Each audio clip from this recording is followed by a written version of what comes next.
The full card for UFC 249 Ferguson versus Gaethje has been released, and it feels like a long time since I've said this, but I'm going to be going through the entire card, starting with the early prelims, ending with the main event, giving my prediction and breakdown for every single fight on the card, starting with the early prelim opener of Ryan Spann versus Sam Alvey. Now, the positioning of this card and the positioning of certain fights on this card is very questionable. However, I'm okay with it because we want people to be watching throughout the entire night of fights. We want to consume the audience in the entirety of the card rather than having them tuning for the only the main card or only the prelims. We want guys watching start till finish. That's what we're going to get by putting Ryan Spann versus Sam Alvey to open up the early prelims. Amazing fight.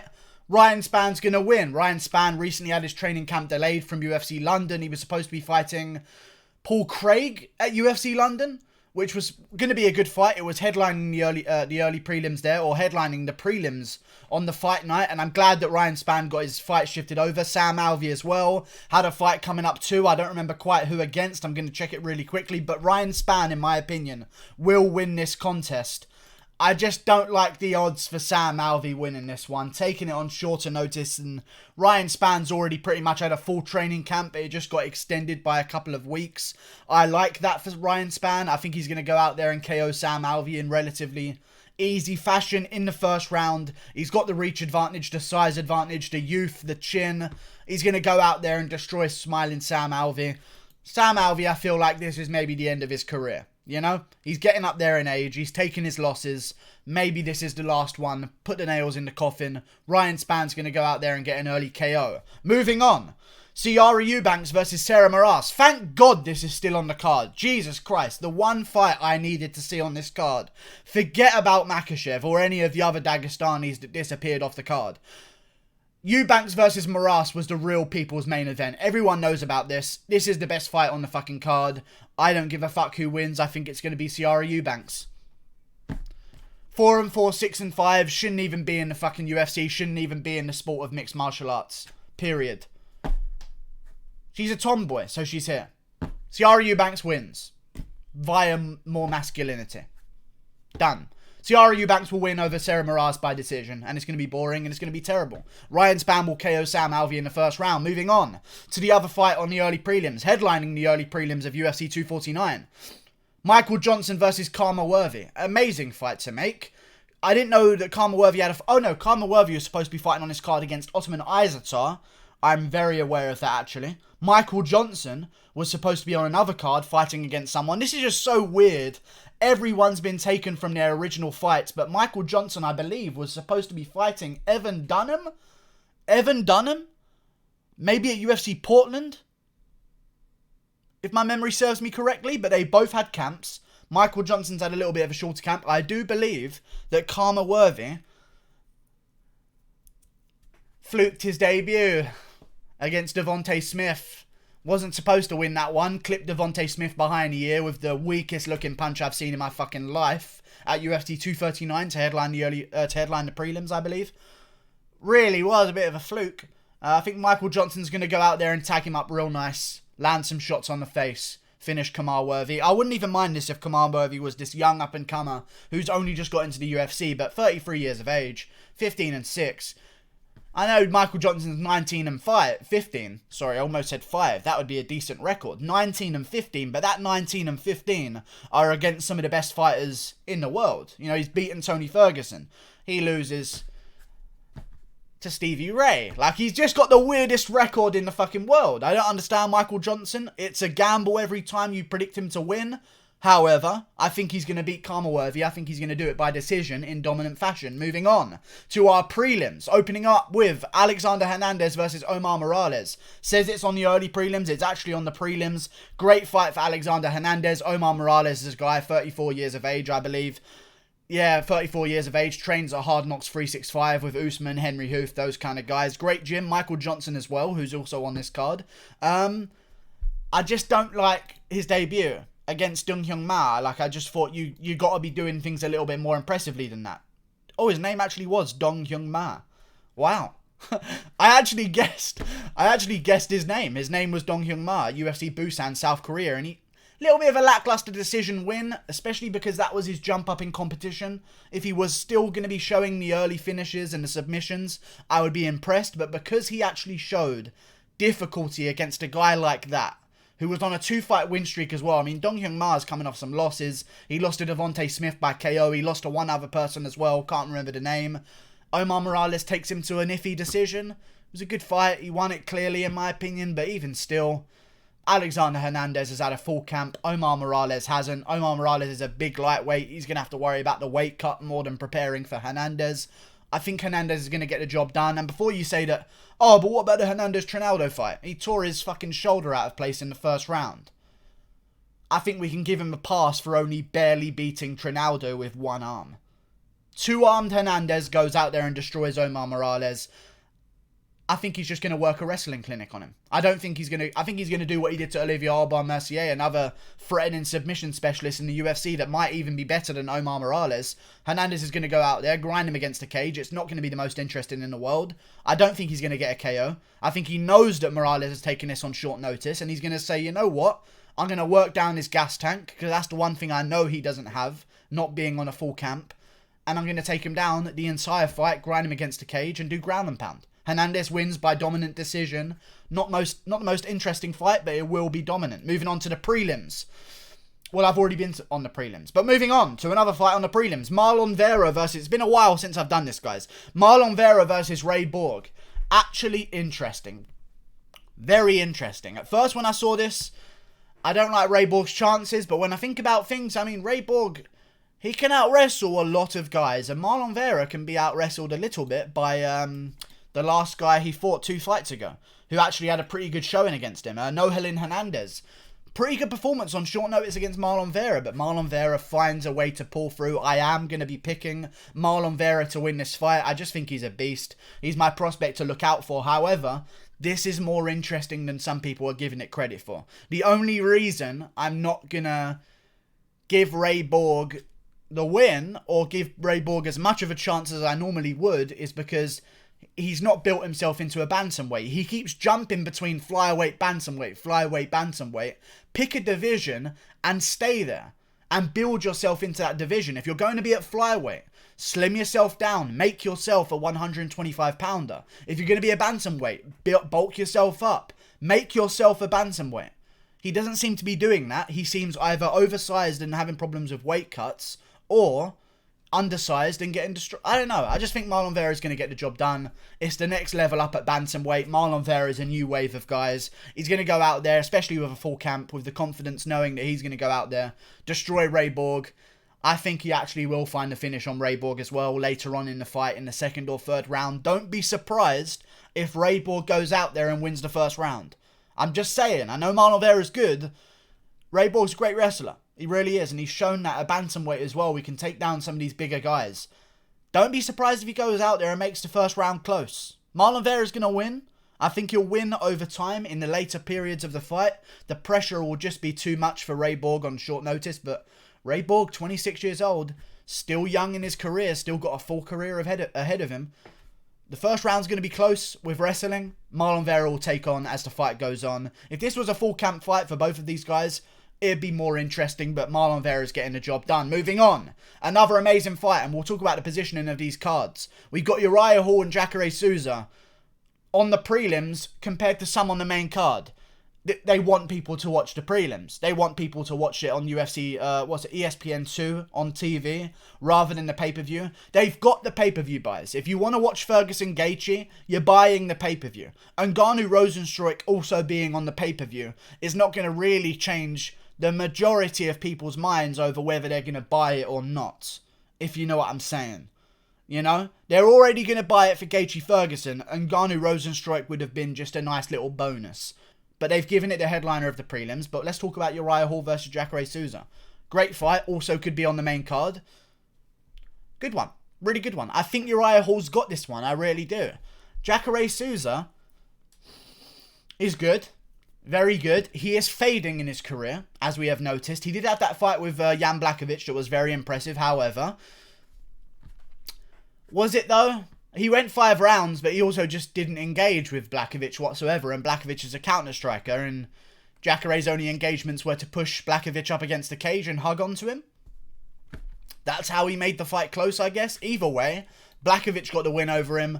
I'm not going to look into that performance too much. However, Uriah Hall is on a bit of a streak right now. He's been kind of being beat. Actually, you know what?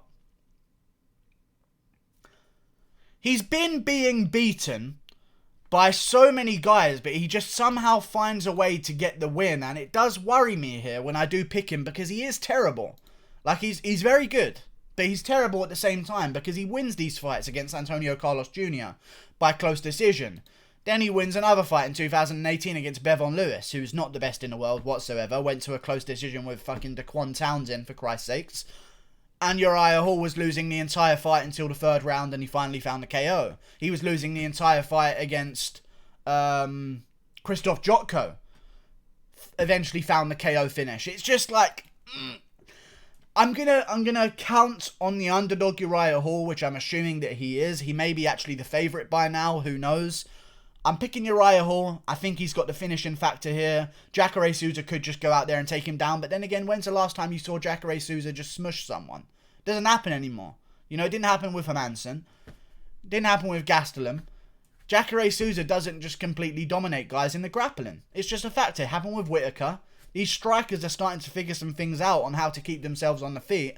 I think that's going to favour Uriah Hall, and I think he will eventually find the finish in the third round, finishing Jacare Souza for the first time in a long time. Wow, Jacare hasn't been finished since Whitaker. It's a long time. Yeah, Uriah Hall is going to get the job done on him in the third round by TKO. Moving on to Ngannou versus Rozenstruik. People have been waiting for me to predict this fight. Ngannou's going to win by first round KO because he is Ngannou. And that's just how things work. If he lands on your chin, you are dead. That's also how things work. That's just physics. Rozenstruik's performance against Overeem.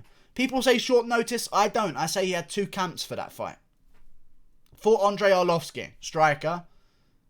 Turn around, fought Overeem. Same thing. It wasn't a short notice bout. People were acting like Rozenstruik jumped in on short notice. I mean, he just beat Andrei Arlovski with one punch without taking any damage whatsoever. Had a camp for that one. And then he turned right back around to fight Overeem. That's actually a benefit for him more than a negative, in my opinion. Rozenstruik's performance against Overeem did worry me. I wouldn't be surprised, guys, if Ngannou shot a double leg. I really wouldn't. If there was a first round in this fight, and there was a fight for Ngannou to shoot a double leg, this is the one. He could do it. You never know. I think Ngannou's just too fast, too powerful. You're going to stand there with Ngannou, you're going to sleep. If you can't do it with Overeem, I mean, as much as it's seen as Rozenstruik beat Overeem, early stoppage, ref panicked because Rozenstruik tried a walk-off KO. If you ever want to get an early stoppage, try a walk-off KO at the end of the bell, because the referee will just shit his pants and jump in to avoid there being any awkwardness whatsoever. Overeem was fine. But, you know, early stoppage. Before that, Overeem was destroying him the entire fight. Rozenstruik had moments, don't get me wrong, but Overeem, you know, Ngannou Overeem just wasn't even close. Overeem had the clinch, couldn't do anything. This was before Ngannou's wrestling got exposed, by the way. Before everyone said that Ngannou can't wrestle for shit, Overeem had him against the cage, couldn't do anything whatsoever with him, had to let go, and then got sent into fucking orbit. Ngannou's going to win by first round KO. A lot of people are picking Rozenstruik here. I get it. It's a close fight. If there's anyone who could probably KO Ngannou, it'd be Rozenstruik. Not picking him. Not juicy enough odds. Ngannou's going to get the job done by first round KO and sit around for his title shot that he deserves if he wins on this card. Moving on to the main card that you're paying your hard-earned pay-per-views for. Jeremy Stephens versus Calvin Kattar. I am so glad this fight is going ahead. And I think that Kattar's going to finish him. I mean, Stephens has been finished before in his career. I believe twice in his entire career he's been finished. Tough guy. I think Kattar's going to put the nail in the coffin. There's a lot of Asian fighters on this card. I think Kattar's going to go out there and land a nice clean combo on Stephens' face. Chop away at the legs as well. Stephens is getting worse and worse with every performance. He had good showings against Zabit and Yair, but, you know, he's not the best anymore. That power of his, that legendary Jeremy Stephens Lil Heathen power, seems to be fading in his old age. He doesn't seem to have the shutout knockout power that he once did. Before, when you got hit by Stephens, it was over. Now, it doesn't seem to be. And Kattar's got a great chin. And Kattar had a better showing against Zabit than Jeremy Stephens did. So I think Calvin Kattar's going to go out there and get the job done. Cleaner boxing. Great gym that he trains with at the New England Cartel in Boston. He's going to get the job done over Jeremy Stephens by a late finish or... late finish? I'll say second round finish or a decision. That's all you're getting from me. Vicente Luque versus Nico Price. Both guys are happy with this matchup. I'm telling you that right now. This is better than Price versus Salikov or Luque versus Brown. One of the few moments where a short notice mix-up of competition works out to benefit everyone. Nico Price gets a big fight against Luque, who's ranked. Luque gets a fun fight at Nico Price, who's going to stand there and trade with him.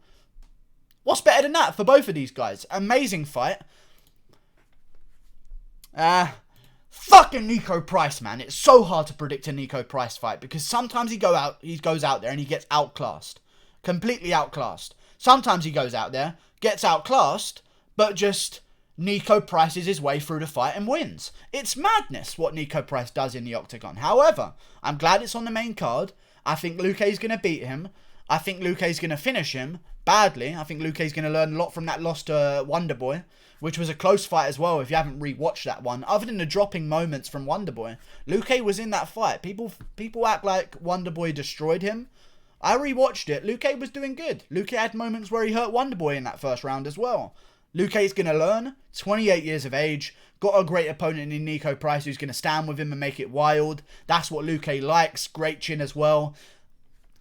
I just don't see Luque getting chinned and KO'd by Price.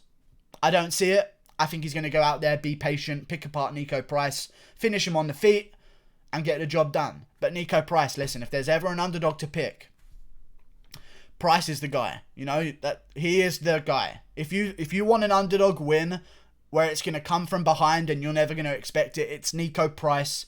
I'm just picking Vicente Luque.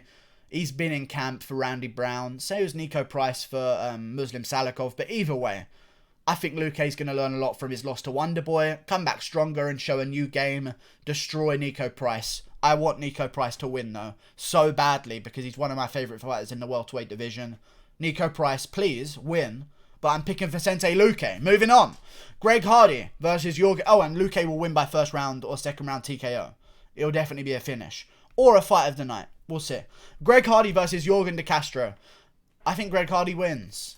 People think Jorgen De Castro is going to win this one. He doesn't have the reach advantage. He's way smaller. He's way less athletic. And if you're taking two guys on short notice, fixing an event, I favour the more athletic guy on this sort of environment and this sort of card. I know they were both supposed to fight at UFC Columbus anyway, so this isn't even a short notice bout. They both got longer camps.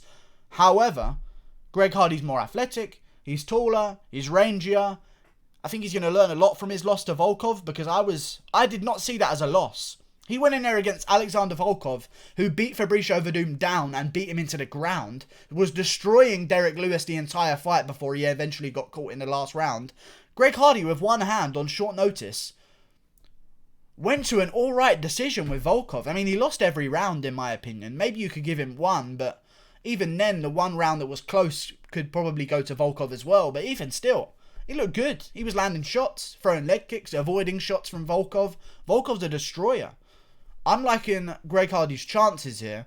I think Jorgen De Castro wings a little bit too wildly. And I don't think Greg Hardy's the type of guy who's going to barrel forward like Ben Sassoli did. Ben Sassoli in that fight with Jorgen De Castro. Justin Taffa in that fight with Jorgen De Castro. I'm getting my fat Australians mixed up. Or New Zealanders mixed up. My bad. They're all the same. Either way. I'm so lucky they're white or I'd be in trouble. Either way. Jorgen De Castro, Greg Hardy's going to be too patient. He's okay to make things a little bit more boring, to find himself the shot. He's not going to barrel forward against Jorgen De Castro. I think he's going to go out there and find himself the finish. In the later rounds. By TKO. Ground and pound. Greg Hardy wins. I don't mind who wins. If Jorgen wins, undefeated heavyweight on the rise. If Greg Hardy wins, he's back in action. Big hype. It's on the main card of a pay-per-view. They are clearly expecting a good finish here. Hopefully Greg Hardy can finally provide it, because every single one of his finishes in the UFC have been questionable. With the fucking inhaler gate against Ben Sassoli, he edged out that fight, which I don't think the inhaler had anything to do with, but either way, he edged out Ben Sassoli. Great performance. Then his performance against Juan Adams was a weird stoppage where Juan Adams just refused to move on the ground while his head got beaten. It was also quite weird.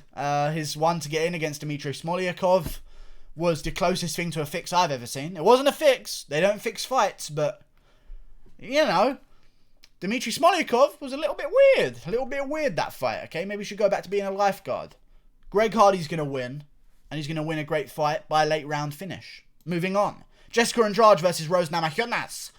Namajunas is going to win the fight. Rose Namajunas, one of my favourite female fighters in the UFC. She's going to go out there, get the job done against Andrade. That does not make me biased.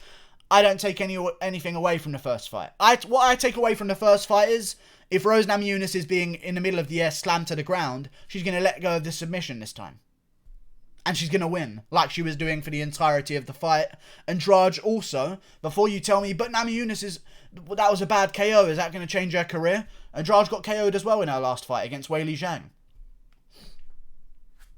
I think that gives Namajunas more confidence on the feet with her. Instead of maybe being so patient, I think Namajunas could go out there and get a first or second round finish over Andrade. I also believe that after you've been KO'd like that, Andrade, badly, and Andrade got KO'd badly by Weili Zhang, your willingness to move forward and wade through punishment is going to be a little bit less. You're going to be a little bit less confident wading through shots of Rose Namajunas. And I think Namajunas is going to add to that by putting a little bit more power behind her shots and planting her feet a little bit more, making Andrade worry about coming forward, which is the only thing she does well. And now she's going to be moving backwards, and Namajunas is going to control the fight as of the second round, find herself the finish in the second round in a multitude of ways. Drop her, submit her, or just KO her. Either way, Namajunas is going to win this fight. Massive reach advantage for women of 115 pound size. She's going to get the job done. Namajunas wins. Dominantly. And the winner of this gets the title shot if it's Namajunas. If it's Andrade, we rematch Joanna versus Zhang. But if it's Namajunas, we do Namajunas versus Zhang. And we do Joanna versus Suarez in the meantime. Moving on. Ferguson versus Gaethje. Made a video about this. A full video. Wow, this video has taken ages for me to make. Ferguson's going to win. He's going to beat down Gaethje. If you want to see my full prediction of it, go check it out. It'll probably be the most recent video in the top corner right now. At the end of this video, it'll probably be recommended. I hope it is anyway, because that would be cool if that worked out. Ferguson's going to win against Gaethje dominantly. Gaethje has a real good chance here. Someone wanted me to talk about the leg kicks of Gaethje. I can't remember who it was, but someone commented that on my last video. Very big factor. Ferguson knows that. You know, I know he hasn't had a full camp to deal with it, but he's going to know he's not going to be able to eat too many of Gaethje's leg kicks. But even still, people talk about Gaethje's leg kicks. When have they worked? When have Gaethje's leg kicks ever worked inside the octagon? He smashed leg kicks against Dustin Poirier. Poirier ate them like they were nothing. They were hurting him, don't get me wrong. Walked through him, he was fine, ended up beating Gaethje. Smashed leg kicks against Alvarez. Alvarez made him worry about it. When Gaethje throws leg kicks on Ferguson, I think Ferguson's going to shoot a takedown. And I think it's going to make Gaethje, first of all, on short notice, not want to continue scrambling to defend the takedowns of Ferguson. Ferguson will shoot a takedown on Gaethje. Even if you think Gaethje's a better wrestler, you cannot deny that Gaethje's going to have to work a shit ton to get out of those takedowns. Anytime Gaethje throws a leg kick, Ferguson's going to catch it, go for a takedown. Gaethje's going to scramble. 2 weeks notice. Keep scrambling. It's not going to end up well for you. And I think the takedown attempts from Ferguson will also make it a little bit more difficult for Gaethje to find his range with the hands, meaning he's not going to go for the KO blow too much because he doesn't want to extend himself. I think Ferguson, even if he loses the wrestling in the first 2 rounds, is going to be absolutely fine to lose the wrestling in the first 2 rounds. Gaethje isn't finishing him by ground and pound. He's not going to finish him by submission. Ferguson can easily choose to lose the first 2 rounds by grappling. He could do that. But eventually Gaethje will tire. And in that 3rd and 4th round, that power will not be there. The only way Gaethje wins is if Ferguson is the type of guy that Ferguson is, which worries me, and goes out there and immediately tries to trade with him in the first round and finish him early. I don't think that's what's going to happen. I think Eddie Bravo's a wizard. I think the people behind Ferguson, there's a method to his madness. He will go out there and he will make Gaethje pay for throwing kicks, and he will make him think twice about throwing hands, leading to an eventual finish by Ferguson in the 3rd or 4th round by TKO. Done. Thank you for watching. One thing that does worry me here, Ferguson has finally resumed sparring. You know? Which doesn't... It's not the best. You know, because he's an older guy. He's taken a lot of damage in his career. That's resuming of sparring is okay against Khabib because Khabib is not the best striker in the world.